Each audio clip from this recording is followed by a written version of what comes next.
First of all உங்களுக்கு ரொம்ப நன்றி.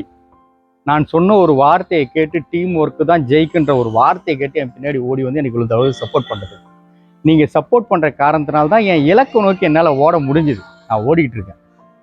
நீங்கள் கம்ப்ளீட்டாக நீங்கள் தான் பார்க்குறீங்க. ரொம்ப ரொம்ப ரொம்ப ரொம்ப பெருமையாக இருக்கு எனக்கு. என்னுடைய தலையீடு துளியும் இல்லாமல் நீங்கள் பார்த்துக்கிறீங்க. உங்களை விட்டுற மாட்டேன். ஏதோ ஒரு இடத்துல கை கொடுத்து தூக்கிடுவேன். ஆனால் சிறுசாக நீங்கள் சின்ன விஷயங்களை மாற்றிக்கணும்னு எனக்கு தோன்றுறது. பிஸ்னஸுக்கும் உளவியலுக்கும் சம்மந்தம் இருக்கு. ரெண்டுத்தையும் நம்பணும். நான் மட்டும்தான் வேலை பார்க்குறேன், என் வேலையை பார்த்துக்கிட்டே இருக்கேன், நான் மட்டும் என் வேலையை பார்த்துட்டு இருக்கேன் அப்படின்னு வளர முடியாது. உளவியலை நீங்கள் கலக்கணும். உதாரணத்துக்கு சொல்கிறேன் பாருங்களா, ஒரு ஆயில் சர்வீஸ் பண்ணுறீங்க, ஒரு பிரேக் பேடு மாற்றுறீங்க. எந்த கிளைண்டாடு பக்கத்தில் நின்று பார்க்குறாரா? யாருமே பார்க்கல. நம்மளை நம்புறாங்க. அப்போ நீங்கள் கிளைண்ட்டுக்கிட்ட அந்த கஸ்டமருக்கு காரை கொடுக்கக்குள்ள அவருடைய ஃபீல் பெட்டராக மாறதுக்கு நீங்கள் உழைக்கணும். என்ன பண்ணாலும் தெரில, கார் பெட்டராக இருக்கு, அந்த ஃபீலை நீங்கள் கொண்டு வரணும். சில பேருக்கு உள்ள இவ்வளோ பெரிய மண் இருந்தாலும் கோவம் வராது. சில பேருக்கு வைப்பரில் தண்ணி வரலாம், அவ்வளோ கோவம் வரும்.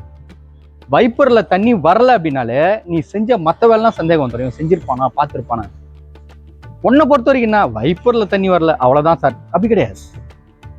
எண்ட் ஆஃப் த டே கஸ்டமரை திருப்திப்படுத்துறது மட்டும்தான் உன்னுடைய நோக்கமாக இருக்கணும். உனக்கு வாய்ப்பே கிடையாது. ஆல்வேஸ் கஸ்டமரை.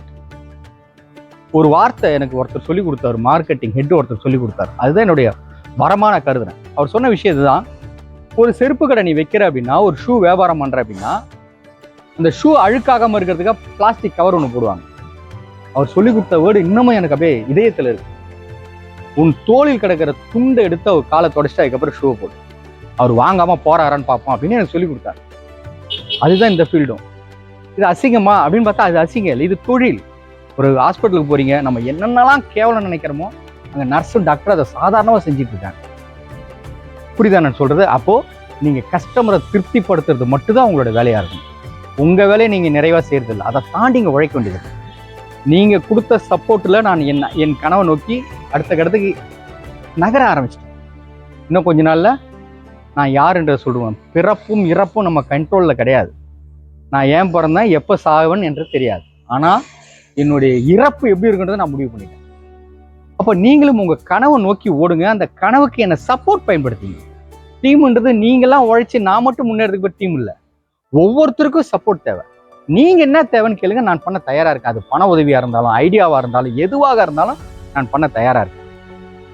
புரியுதா? உங்க கனவு என்னன்னு அதை நோக்கி ஓடுங்க. என்ன சப்போர்ட்டுக்கு எடுத்துங்க. தேர்ந்தெடுத்தா சீக்கிரம் முன்னேறலாம். இதை மட்டும் உணருங்க.